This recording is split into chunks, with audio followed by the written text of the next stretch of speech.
അപ്പം നമുക്ക് ഇന്ന് കക്കിറച്ചി റോസ്റ്റ് ഉണ്ടാക്കാം. അതിന് വേണ്ടിയിട്ട് ഒരു ഫ്രൈ പാൻ എടുത്തിട്ട് കുറച്ച് വെളിച്ചെണ്ണ ഒഴിച്ച് കൊടുത്തിട്ടുണ്ട് കേട്ടോ. വെളിച്ചെണ്ണയാണ് പ്രിപ്പയർ ചെയ്യാനായിട്ട് ഏറ്റവും നല്ലത്, ഒരു പ്രത്യേക ഫ്ലേവറും ടേസ്റ്റുമാണ്. പിന്നെ അതിലേക്ക് നമ്മൾ സവോള ഇട്ട് കൊടുത്തു, പച്ചമുളക് ഇട്ട് കൊടുത്തു. ഇനി സിമ്മിൽ വെച്ച് നന്നായിട്ടൊന്ന് വഴറ്റിയെടുക്കണം. അതിന് മുമ്പായിട്ടേ നമുക്ക് കുറച്ച് ഉപ്പിട്ട് കൊടുക്കാം കേട്ടോ, പെട്ടെന്ന് വഴന്ന് വരാനായിട്ട്. നല്ല ബ്രൗൺ കളറാവണേ. ഏകദേശം കുറച്ചൊന്ന് ബ്രൗൺ കളറായിട്ടുണ്ട്. നമ്മൾ എന്താ ഫ്രൈ പാൻ എടുത്തതെന്ന് വെച്ചാൽ ചീഞ്ചട്ടിയിൽ പ്രിപ്പയർ ചെയ്യാണ് നല്ലത്. അപ്പോൾ കൂടുതൽ ഓയിൽ യൂസ് ചെയ്യേണ്ടി വരും. അത് കാരണമാണ് ഞാൻ ഫ്രൈ പാൻ യൂസ് ചെയ്തത് കേട്ടോ.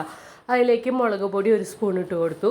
പിന്നെ നന്നായി ഒന്ന് വഴറ്റി ഒന്നും കൂടി ഒന്ന് ബ്രൗൺ കളറാവണേ, പച്ചമുളകൊക്കെ ഒന്ന് മാറണം.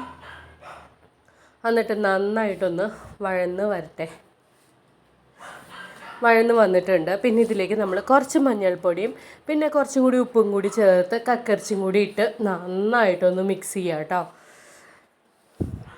കുറച്ച് കുരുമുളക് പൊടി ഇട്ട് കൊടുക്കുന്നുണ്ട്. ഇനി സിമ്മിൽ വെച്ച് നന്നായിട്ടൊന്ന് ഡ്രൈ ആക്കി എടുക്കണം കേട്ടോ. നന്നായി ഡ്രൈ ആയി വന്നിട്ടുണ്ട്, നല്ല സ്മെല്ലുണ്ട്. പിന്നെ ഇതിലേക്ക് തേങ്ങാക്കൊത്താണെങ്കിൽ മുമ്പ് ചേർക്കണം. ഞാൻ ചെറിയ തേങ്ങ ചേർത്തിരിക്കണേ. അപ്പോൾ അതങ്ങോട്ട് ചേർത്ത് തയ്യാറാക്കാം. കണ്ടോ, നല്ല ഡ്രൈ ആയിട്ടിരിക്കണം. ഇതാണ് നമ്മുടെ ഐറ്റം. പൊളി ഐറ്റമാണ് കേട്ടോ, നല്ല ടേസ്റ്റ്. ഇതും ചോറ് മാത്രം മതി കഴിക്കാനായിട്ട്, വേറെ ചാറ് കറിയൊന്നും വേണ്ട. നല്ലൊരു ടേസ്റ്റാണ്.